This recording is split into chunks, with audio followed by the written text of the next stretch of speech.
Mr. Brandon Rios, thank you very much for coming on to the boxingbar.com, man, and finally coming on to give us a little bit of what you got to say.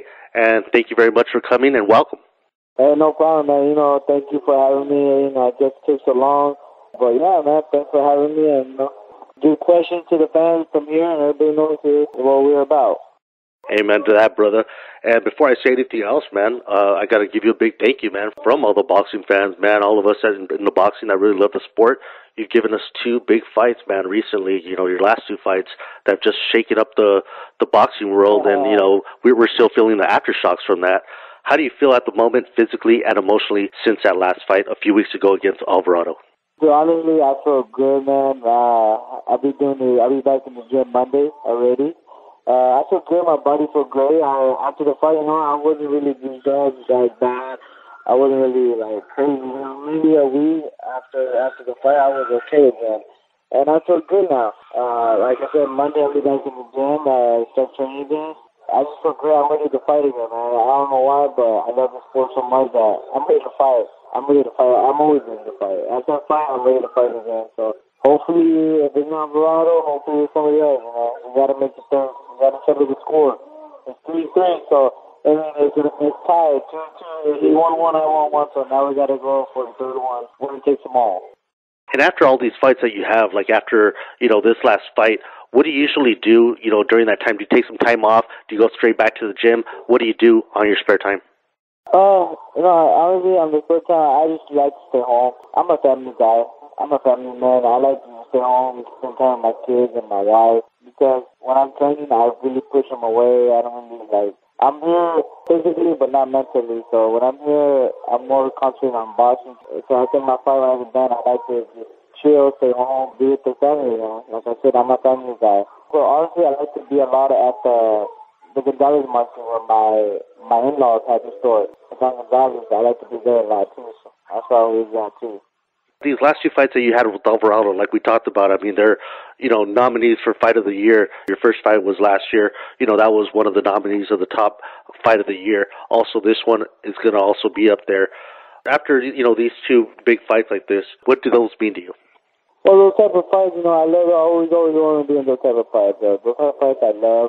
It means a lot to me, because the fans appreciate a great show that I do, and I always like to give my fans a good show. Because, you know what, I always like to make my fans happy, because they're the ones who do the hard work, the money, the hard everything. They work really hard just to save us to go and see a Warriors fight. And I like to give them a great show all the time. And not only that, but this is what I love to do. I love to go in and I love to fight. I love it. It's not a job for me. Boxing is my passion. This is everything to me. This is what I love to do. I really don't love it for the payday. I don't love it for anything like that. I love what I do. I just fight the way I fight, and my fans, they appreciate it, and I appreciate the fans that always give me respect and support. Even though I'm not in the gym, they always give me support outside the gym, so I always appreciate that, man. How did you feel physically and emotionally for these last two fights? Did you feel the same, or was there a difference from how you felt going into that first fight and going into your second fight? Well, honestly, the first fight, physically and mentally, I was ready. Second fight, same thing. Physically and mentally, I was ready. Honestly, I already watched like 3 or 4 times, maybe a little more. I keep scoring it, and I score it 7-5. Me 7 rounds, 5 rounds. If some of the rounds go close, that I would have given it a draw. I would have settled with the draw. But not a unanimous decision. You cannot win the fight. You cannot win the fight by running a lot. He didn't do nothing the last round, the 12th round. The 10th, 11th, 12th rounds, those are championship rounds. And he didn't do that much to win those type of rounds. So, you know what?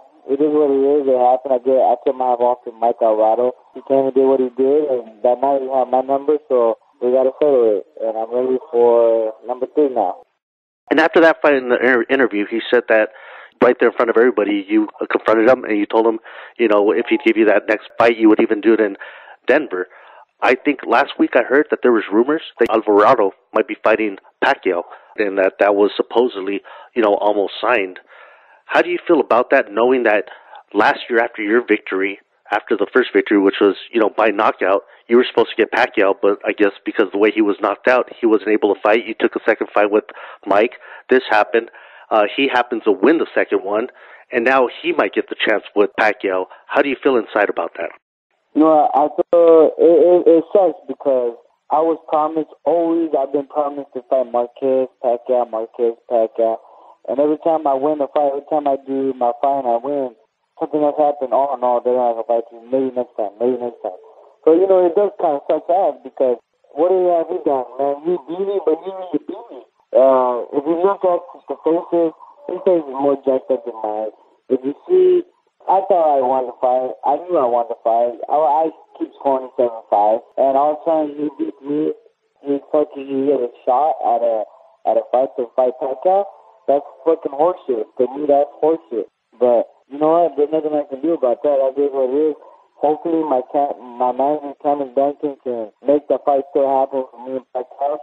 Because also I've been reading too, and Barbarian said it, and my manager hasn't told me yet, but Barbarian said it that Alvarado and Brian are front runners for the fight. So Pacquiao still haven't choose 100% who he's gonna fight. Alvarado haven't signed nothing. Maybe he did, I don't know, but all I know is that Pacquiao still haven't choose who he's gonna fight. Me or Alvarado. So you know what? Honestly, I think it's my time. I worked very hard to get where I'm at, and I keep winning. And to my promoter and everything, I done everything they told me to do. I fought everybody that they told me to fight because I was always promised to fight the winner out of Marquez and Pacquiao. I was always supposed to fight Pacquiao. Marquez at my last fight in Las Vegas, and he fought the same night. I was supposed to fight them, the winner of that.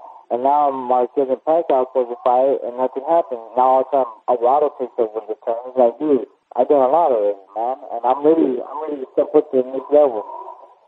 That kind of sucks. How like we said, you were asked out of the Pacquiao fight, for whatever reasons. Then Alvarado in the ring said he would take a third fight, but now those two are going to go off and fight each other, and that leaves kind of you out of the picture, and that kind of sucks because of this and everything. What you were just saying right now. Do you feel, or do you look at the sport of boxing a lot different?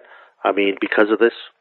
Not really. I still love the sport, and I don't see it no different. I just see that sometimes they make fucked up decisions, and it does suck. So it's horrible, man. And hopefully I'm still 9. Hopefully Pacquiao picks me instead of Alvarado. That'd be great. And hopefully my manager can make an agreement and come to an agreement with Top Rank and Pacquiao and them, and that'd be great. But you know what? At the end of the day, like I said, I'm happy. I'm making money, but I leave everything up to my manager, Cameron Duncan. But sometimes I do step in and I'll be like, dude, I'm not fucking happy, man. This is fucking horseshit. You know what I mean? Like, this guy's taking Alvarado. He's taking my position, my spot, and all he really did is just beat me. He hasn't really beaten that much people. And me, I've been putting in front of these guys every chance that the Top Rank had given me. I've been doing it, and I've been beating it.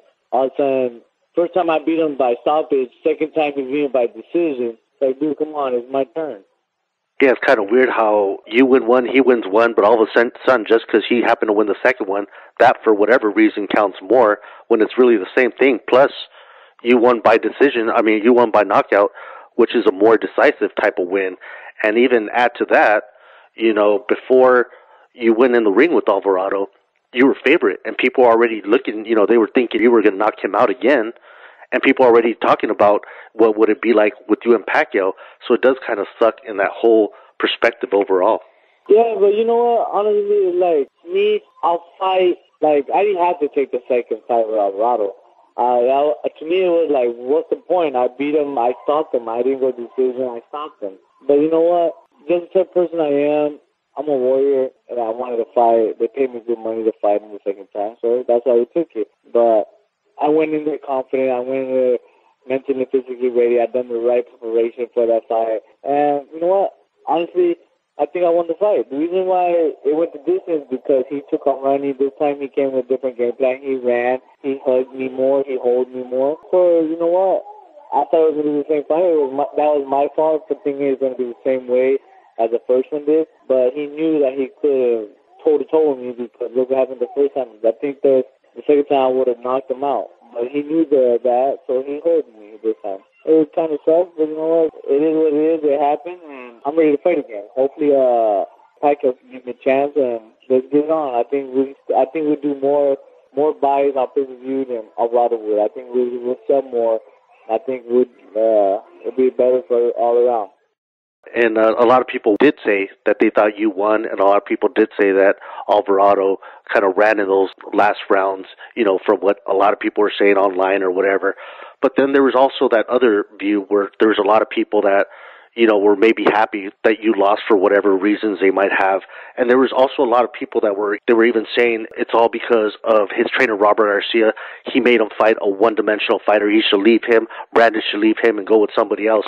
What do you say to that? What do you say to those people saying stuff like that where they do, complain about Robert or criticize Robert in that way? What does that do to you, or how do you see that?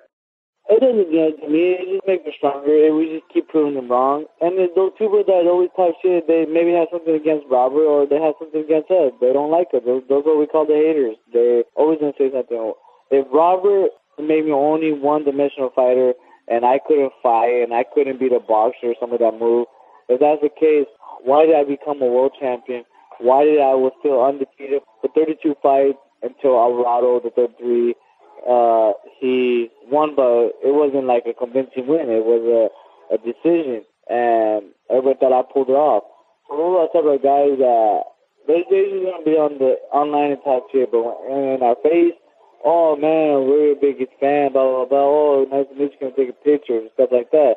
So those are people who just want to say something on the computer because they're behind the computer and they can talk shit, but nobody know who they are. But at the end of the day, we do our job and we get it done, and we just fight the way we fight. Because if that was the case, if Robert made me one-dimensional fighter, when I fought Acosta for the world title, that guy was a runner. That guy was boxing, beautiful, but I just overcame it, and I moved my head more, and I blocked a lot of shots and everything. See, people don't see that. People don't see me blocking shots. People don't see me moving around. People don't see that. All they see me and all in their mind, because what people say on the computer is that I'm a one-dimensional fighter, but they don't realize that I when I come out of the ring, I'm not really bruised up. I'm not really fucked up like everybody says me as, and says I'm just a brawler, just come forward. So everybody don't really see that, but they just want to talk shit. It's all good, because you know what? Those are people that don't know shit about boxing. They don't know shit about boxing. They just want to open their mouth and run their mouth. It's all good, Much respect to them and thank them and whatever, They got their own opinion. Everybody have a right to their opinion, and that's their opinion. There's nothing I can do about it. I love all that you just said, my brother, and I agree with you 100% on every one of those points there.